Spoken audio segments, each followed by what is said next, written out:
Empezamos hoy con una serie de videos explicativos relacionados al paciente geriátrico. Hoy vamos a dar una breve pincelada a lo que sería la polifarmacia. Hola, soy Juan Diego Murillo, soy farmacéutico y vengo a compartir un poco de información sobre la polifarmacia. Si alguien tiene algún comentario, desea compartir alguna inquietud o desea contactarme, lo puede hacer al correo murillo@facori.org. Polifarmacia, información. Empezaré con el concepto de polifarmacia. ¿A qué nos referimos con polifarmacia? A utilizar más de 5 medicamentos.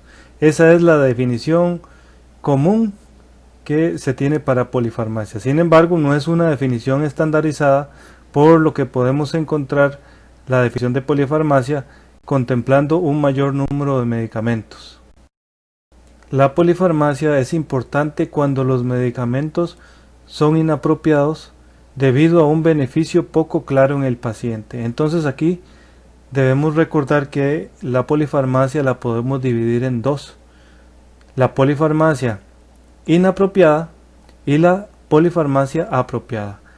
Ya hablamos de la polifarmacia inapropiada, pero ¿qué pasa con la que es apropiada? Es aquel paciente que consume 5 o más medicamentos, pero que su utilización está respaldada por evidencia científica. A eso nos referimos con polifarmacia apropiada. El concepto queda más claro cuando definimos polifarmacia inapropiada y nos referimos a 5 o más medicamentos en los cuales se puede contemplar alguno de los cuales no tenga una evidencia poco clara para su utilización. Eventos que se asocian a la polifarmacia inapropiada. Se relaciona errores de medicación, reacciones adversas, interacciones entre medicamentos, aumento en el número de hospitalizaciones, problemas con la adherencia a los tratamientos, disminución de la calidad de vida del paciente y un aumento en los costos. Entonces, ¿qué podemos destacar aquí? Tenemos una disminución. Ya sabemos que cuando tenemos un paciente con polifarmacia, solo el hecho de tenerlo en polifarmacia está disminuyendo su calidad de vida. Y si aunado a esto tenemos la que es inapropiada, estamos perjudicando en mayor manera al paciente. Datos epidemiológicos y demográficos. Incidencia.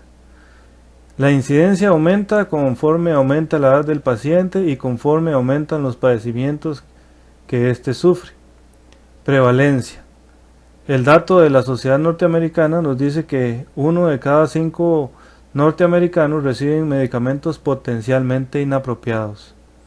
Con respecto al género y la edad, se ve más frecuente la polifarmacia en mujeres y en adultos mayores de 60 años. Factores de riesgo: enfermedades crónicas múltiples, hospitalizaciones frecuentes, múltiples médicos y múltiples farmacias. Hallazgos físicos y la presentación clínica de la polifarmacia inapropiada. Bueno, como lo mencionábamos al principio, tenemos 1 o más medicamentos sin un propósito definido, tenemos duplicidad de medicamentos, reacciones no esperadas de los medicamentos, agrandamiento de la lista de medicamentos al final de la vida del paciente, disminución de la adherencia y poco entendimiento de cómo tomar los medicamentos. Y por último, y no menos importante, la presencia de síndromes geriátricos. Muchas veces estos producidos o manifestados por el consumo de medicamentos no adecuados o inclusive con medicamentos adecuados. Recordemos que la población geriátrica es un contexto aparte de la persona adulta o adulta joven, ¿verdad? ¿Pero qué causa la polifarmacia inapropiada? Bueno, tenemos la inadecuada comunicación entre el personal de salud y el paciente, la prescripción en cascada, continuación de medicamentos sin beneficio claro, aumento del mercadeo y número de medicamentos. Entonces, La polifarmacia se le puede atribuir un problema de comunicación, ya sea institucional, ya sea entre farmacias, ya sea entre médicos, ya sea entre niveles de atención. Esto me genera un problema que al final va a perjudicar al paciente, produciéndole polifarmacia inapropiada. Prescripción en cascada es importante también, porque en el paciente geriátrico muchas veces o en cualquier paciente se da la prescripción en cascada. ¿Qué es la prescripción en cascada? Bueno, es prescribir un medicamento para contrarrestar el efecto de otro medicamento. Eso es la prescripción en cascada, básicamente. Y la continuación de medicamentos sin un beneficio claro. Esto hay que destacarlo. Muchas veces se continúan tratamientos sin que exista una evidencia clara de su utilización.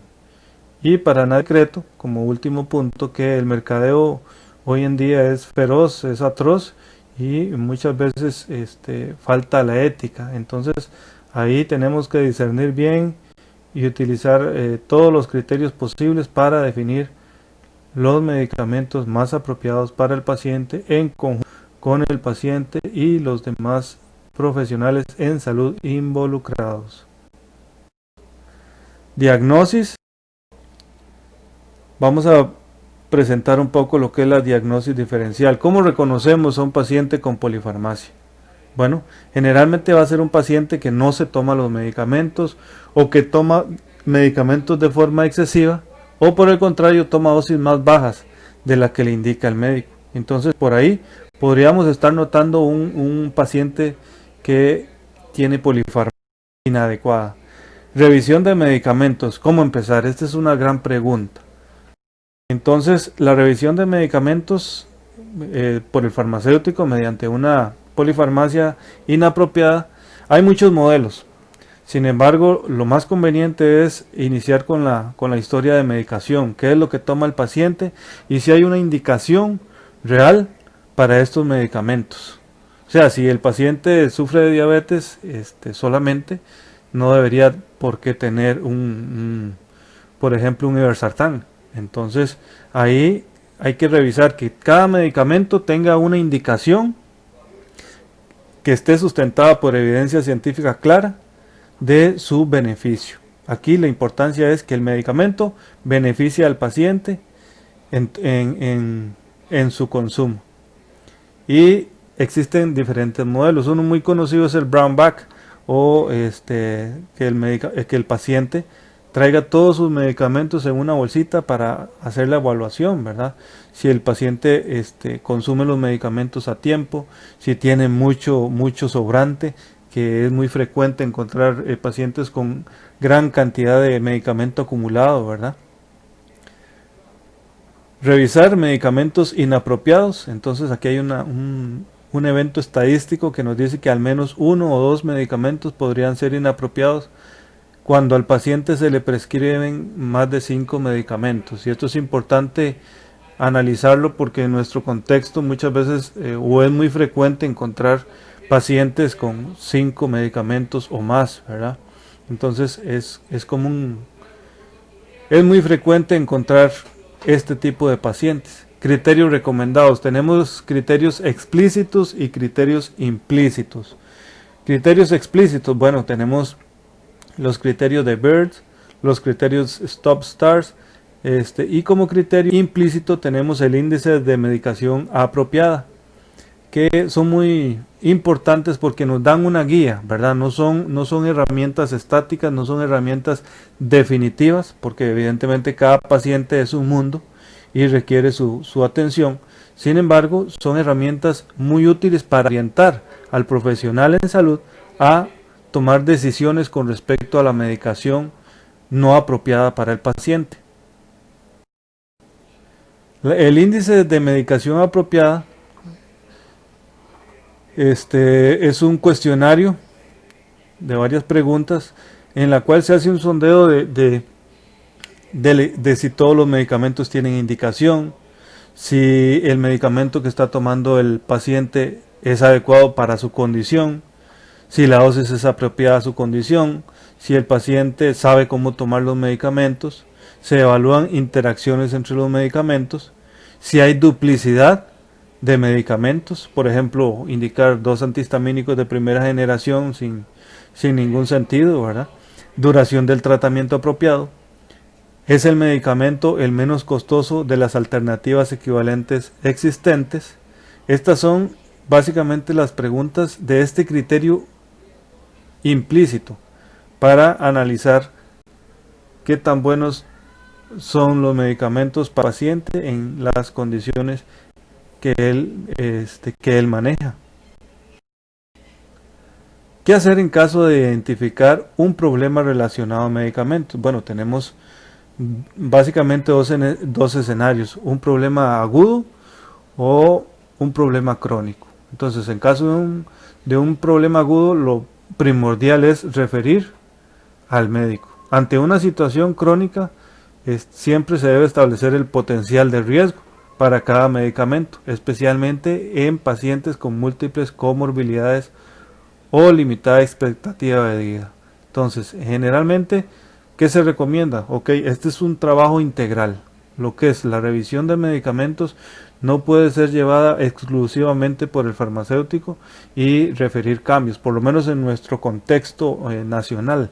Entonces es importante que el trabajo sea colaborativo entre el farmacéutico, médico, enfermero, todo aquel que tenga relación con el paciente y que sepa sobre la utilización de los medicamentos por el paciente, está involucrado en la toma de decisiones o en el aporte en la toma de decisiones sobre la toma de los medicamentos del paciente. La prevención y o identificación de la polifarmacia se debe enfocar en la idoneidad de los medicamentos para un individuo específico y no simplemente por el número de medicamentos. Entonces esta parte es fundamental. No se trata solamente de que consume 5, consume 7, consume 6, sino quién los consume. Si es un paciente frágil, si es un paciente adulto con alguna condición especial que le puede afectar en el metabolismo de X medicamento, todo eso debe ser evaluado. Entonces, aquí, claro que sí hay que darle importancia a la cantidad de medicamentos, pero hay que darle sumamente o mayor importancia a lo que sería el individuo que es afectado por este medicamento. ¿Cuáles son las condiciones clínicas que tiene este individuo que lo hace más susceptible a tener un evento adverso asociado a su medicación? Prevención. Prevención de la polifarmacia. Bueno, como ya lo mencionaba, el manejo de la polifarmacia es un manejo multidisciplinario, es integral y se debe considerar si un medicamento, la prescripción de un medicamento nuevo es para tratar un nuevo síntoma o simplemente es una reacción adversa a otro medicamento. Entonces todo eso es lo que tenemos que evaluar, lo que se conoce como una prescripción en cascada, ¿verdad? Tratar de evitar la prescripción en cascada. Cuando sea posible, se debe fomentar estilos de vida saludable y terapia no farmacológica. Identificar medicamentos que no sean prescritos o que son de venta libre, ya sea suplementos naturales o cualquier otro suplemento o medicación o alternativa terapéutica que no corresponda a la prescrita por el médico, debe ser evaluada de igual manera. Se debe realizar reconciliación de medicamentos cada 6 meses. Esto es lo que recomiendan los libros, ¿verdad? Básicamente. Indicaciones oral y escritas en el idioma de preferencia del paciente, de una manera que el paciente entienda. Comunicación efectiva entre profesionales en salud. Eso es sumamente fundamental. Como lo mencionaba anteriormente, usted no puede llevar una revisión de medicamentos y pretender cambiar el régimen de medicamentos de un paciente si el paciente no está de acuerdo, si el médico no está enterado y no está de acuerdo, o si no hay un fundamento científico para realizar o para proponer la realización de estos cambios. Evaluación tan frecuentes como sea necesario. Evidentemente la evaluación del proceso o el consumo de los medicamentos es un proceso que debe ser evaluado. Muchas gracias. Mi nombre es Juan Diego Murillo. Si tienen alguna pregunta la pueden hacer a murillo.org. Con mucho gusto les responderé las preguntas. Que tengan un buen día.